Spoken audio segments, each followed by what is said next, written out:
महिम जी, आदरणीय शिक्षकगण तथा मेरे प्रिय साथियों, आप सभी को मेरा नमस्कार। मैं आप सभी के सामने मैथिली शरण गुप्त की भूमिका निभाते हुए एक छोटी सी प्रस्तुति करने जा रहा हूँ। आज हिंदी दिवस के अवसर पर मैं आप सबके सामने अपनी जीवन की कुछ झलकियाँ और अपनी मातृभाषा हिंदी के प्रति अपनी भावनाएं साझा करने आया हूँ। मेरा जन्म 3 अगस्त 1886 को उत्तर प्रदेश के चीरगांव नामक एक छोटे से गांव में हुआ। मैंने बचपन से ही हिंदी में लिखना शुरू किया।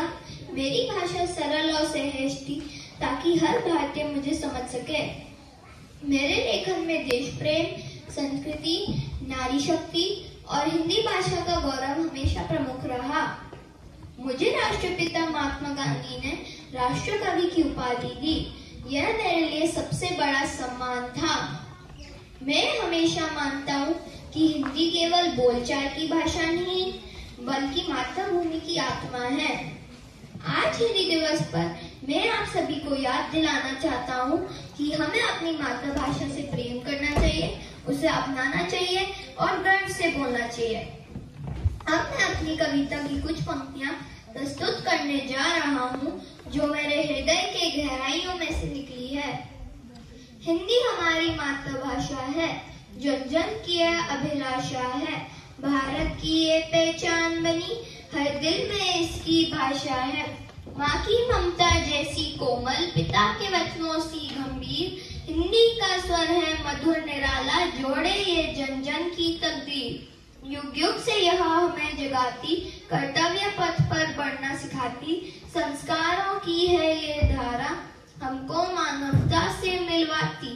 अमर शहीदों की वाणी में हिंदी की छवि झलकती थी, उनके हुंकारों के संगी हिंदी की शक्ति दमकती थी।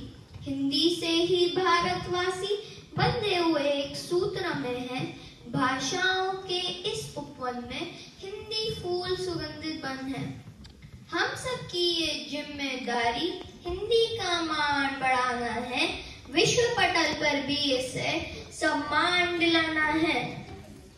इस कविता की पंक्तियों से हमें ये संदेश मिलता है कि हिंदी केवल भाषा ही नहीं बल्कि हमारी संस्कृति, हमारी आत्मा और हमारी पहचान है। आइए हिंदी दिवस पर हम सब मिलकर यह संकल्प लें कि हम अपनी मातृभाषा का मान बढ़ाएंगे और उसे विश्व भर में पहुंचाएंगे। हिंदी हमारी शान है, हिंदी हमारी पहचान है। जय हिंद, जय भारत, धन्यवाद।